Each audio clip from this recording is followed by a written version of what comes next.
तुमच्याकडे कोणतं बळ आहे? आमच्याकडे भावाचं बळ आहे. ज्ञानानं देव कळतो पण आकळत नाही, भावानं देव आकळतो पण कळत नाही. बऱ्याच महाग अडचणी अशा आल्या, बऱ्याच जणांना देव आकळता आला पण कळाला नाही, काही जणांना कळालं पण आकळलं नाही. साधू महात्म्याने सांगितलं आम्हाला देव कळतो. कशानं कळतो? ज्ञानानं देव कळतो. दिसणाऱ्या वस्तू दाखवणाऱ्या वस्तू भरपूर आहेत, रविदीप हिरा दाविती देखणे, पण अदृश्य दर्शने संतांचे. अदृश्य वस्तूचं दर्शन जर करायचं आडलं त्याला संत लागतात. म्हणून ज्ञानानं देव कळतो. आणि आकळतो कशानं? तुकोबंतात आम्ही भावे बळीवंत आणि तुझं घालो हृदयात. तुकोबंतात आमच्याकडे बळ आहे. आता आपल्याकडे काय झालं सध्याच्या काळामध्ये? पूर्वीच्या पेक्षा भजन चांगलं झालंय. पूर्वी असे गायक नव्हते. आता महाराज तुम्ही नेहमी नव्हते, आमच्या काळाला झाला करता. आता महाराजांचं आमची पत्रिकेची काठी घ्यायची, खाली खाली घ्यायची. मला एक दोन ठिकाणी म्हणले हनुमंत महाराज आमच्या जवळच आहेत, पण भेट कधी झाली नव्हती. आणि थोडी कार्य करत असताना उशिराच भेट झाली. रामप्रभूची हनुमंताची थोडी उशिरा झाली, तशी हनुमंतराची उशिराच भेट झाली. आपल्याकडे सध्याच्या काळामध्ये भजन चांगलं आहे. माझं तर मत आहे पूर्वीच्या आणि आताच्याला फरक आहे. पूर्वीचे कीर्तन अशी असायची, ही झाले प्रमाण, ती झाले ती झाले ती प्रमाण म्हणायचे, साधी असं असतंच म्हणायचं. आता गाणारी चांगली झाली, वाजविणारी शिष्य असून एवढं चांगलं वाजले नाही. गुरु तर झालं नाही ना, शिष्य असून एवढं वाजवणार तर गुरु कशी वाजवत असते? सगळं चांगलं आहे, फक्त एकच उणीव आहे आपल्याकडे. कोणती उणीव आहे?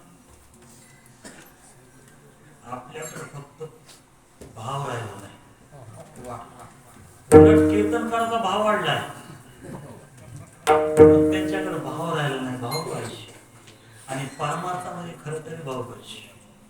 नाथ महाराजांनी चिंतन केलं. नाथ महाराजांचा ज्या देवानं सुदाम देवाला मदत केली, ज्या देवानं शबरीला भेट दिली, देव तीच आहे का? देव बदलला? देव बदलाय नाही.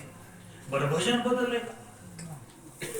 किती साध्या माणसाला विना घ्यायला होते, रामकृष्णाला सुरुवात कर, आणखी भजन बदललं नाही, आणखी देव बदलला नाही. काय बदल असेल? आपल्याकडला भाव नाही. असं भजन तीच आहे. आता बघा, ज्या भजनाने सुरुवात आता कोणी घेतलं होतं भजन? महाराज कुठे गेले? तिकडे पलीकडे त्या महाराजांनी रामकृष्णाने सुरुवात केली. याच भजनाने सुरुवात शंकराने केली, महादेवाने याच मंत्राने सुरुवात केली.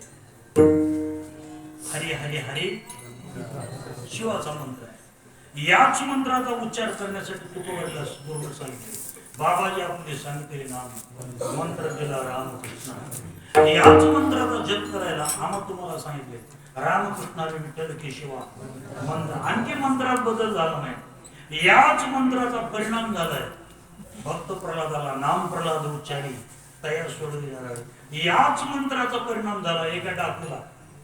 भजनाला तर झाला असेल, डाकूला भजन सुरुवात करताना डाकू होता ती, भजन झाल्यानंतर ऋषी झाला. ऋषी भजनाला बसताना डाकू आणि उठताना ऋषी.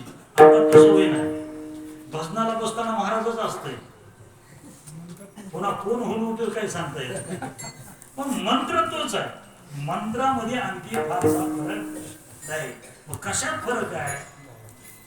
फक्त आपल्याकडे उणीव काय असेल तर त्याच्यावर प्रेम भाव नाही. नाथ महाराजांचं चिंतन आहे. आणि तुमच्याकडे संग्रह ठेव. नाथ महाराज पावसाचा दोष नाही, पाऊस सारखाच आहे. भजनाचा दोष नाही, भजन सारखाच आहे. पावसाचा दोष नाही, पाऊस सगळ्याला सारखा पडतो. आमच्याकडे तर पडतो, तुमच्याकडे कसा पडतो? कारल्याला वेगळा, मिरचीला वेगळा, चिंचला वेगळा, ऊसाला वेगळा पडतो का पाऊस? पाऊस सारखाच पडतो, पण फळ सारखं येत नाही. का? पावसाचा दोष नाही, त्याच्या बियाचा दोष आहे. तसा आमच्या भजनाचा दोष नाही, आमच्या भावनेचा दोष आहे. नाथमाराचं चिंतन आहे आणि प्रमाण माझं चिंतन. जैसे बीज तैसे फळ, तैशा परी भक्ती किजे आणि बीजासारखे फळ घ्यायचे. तोपर्यंत तुम्हाला फळ जर घ्यायचं असलं, फळ जर घ्यायचं असलं, तुम्हाला भावनेनं भजन करावं लागेल. धंदा म्हणून जर भजन केलं, आपलं भागत नाही म्हणून जर भजन केलं, आपल्या हेतू जर बदलला आपला, तर आपल्याला पारमार्थाचं फळ भेटणार.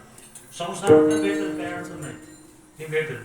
पण संसारातलं फळ मिळण्यासाठी तो म्हणतात आम्ही बळ सांभाळतो. कोणतं? आम्ही बळीवंत आणि तुझं घालू द्या. तुक म्हणतात बळानं आम्ही इथं बसू दे.